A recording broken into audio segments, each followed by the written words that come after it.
Toastmaster, fellow Toastmasters, and most welcome guests. Like a few of the people that spoke here today, I too did not anticipate being here this morning. It turns out that our group is relatively competitive, and to get on the speaking docket, you have to wait several weeks to get on. I was very excited when I saw this Tuesday's meeting wide open. I signed up to do Project 3, get to the point. So unfortunately, my speech on the Federal Reserve's monetary policy and the effects of quantitative easing on real asset prices is just going to have to wait. They say in life, it's not about the journey, but about the destination. Well, my recent trip to Miami was absolutely a journey. It started out in Rosarito, Mexico, when I was there for a friend's wedding. Immediately thereafter, I had to go to Miami for a business trip. Well, in the days of the internet, orbits, and a little bit of planning, this wasn't an issue. I could merely leave my hotel in Rosarito, cross the border, and be well on my way to the San Diego airport en route to Dallas and then to Miami. I planned 4 hours. One hour to drive, another hour to check in, get my bags checked, and then 2 hours of just-in-case time. After 3.5 hours of crawling my way to the US border, we were greeted by a wonderful patrolman, extremely talkative, liked to ask lots of questions. Where are you from? Where'd you buy that t-shirt? Where'd you stay? Things very pertinent to national security, so I thank you for that. Unfortunately, I missed my flight, and there I was in the San Diego airport for a wonderful 3 hours as they tried to reroute me and get me to Miami to get there before my trip. So there I sat at the counter for 1 hour with a wonderful attendant who was on day number 3 working at the airline. Luckily, her computer skills were far outmatched by her kindness. She was able to reroute me to Las Vegas, of all places, then on to Philadelphia, and then on to Miami. But I was going to make my meeting in Miami. That was the most important point. So after my layover in San Diego, I proceeded to go to Las Vegas. I arrived in Las Vegas at about 9 o'clock in the evening and thought to myself, I'm home. How important is this meeting? But as someone who likes to satisfy my obligations, I made the distinct decision that I was going to make it. Win, lose, or draw, I was going to be in Miami. So the red eye to Philadelphia. I forgot to mention that also, by the way, it was March. And I'm in board shorts and a t-shirt on my way on a red eye to Philadelphia. The very sweet, kind receptionist, the attendant that got me my flight, she was so nice and said that she was going to upgrade my tickets to the exit row, right next to the door, which tends to be a little drafty.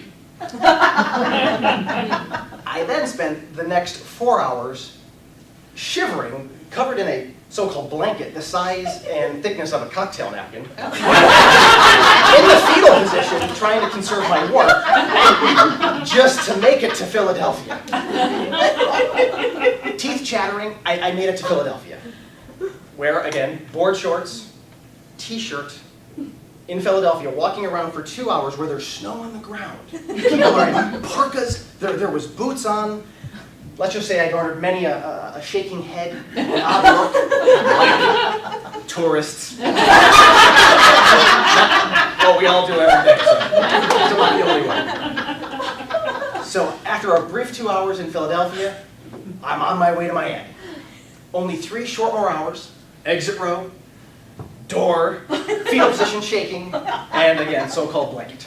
I land in Miami, finding a place I'm appropriately dressed for. Only one thing I need. I need my rental car. That's it. My rental car, I can go to the hotel, change of clothes, hot shower. After 24 hours of traveling, I approached the desk. A very nice young man who I have to believe is a descendant of Tony Montana from Scarface. I got the imitation silk shirt, about 4 buttons undone, smattering of gold chains. Hey man, how can I help you?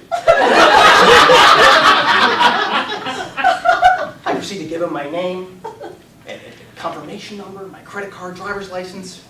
I just need a car. Today is your lucky day, my friend.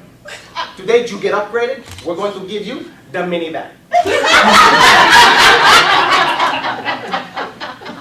As a budding young professional who's about to go to a business meeting, anything but the minivan.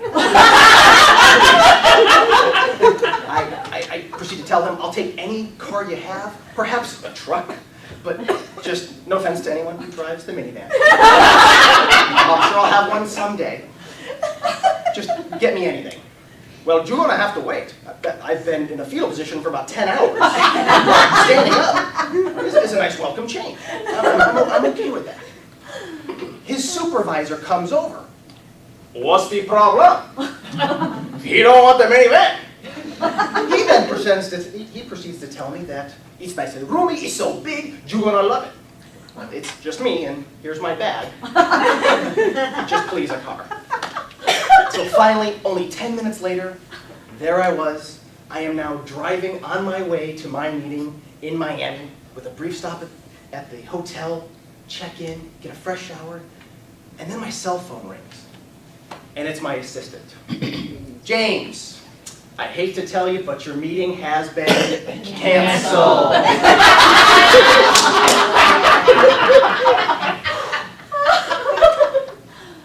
After a brief outburst that was not appropriate for this meeting, I then regain my composure, head to the hotel, and lay my head down well for a well-earned sleep. I made a commitment, and my end of the bargain was fulfilled. As I said before, the journey far more important than the destination. And so far, my trip to Miami and my Toastmasters journey has led me here, which I have to say is pretty cool. Thank you all.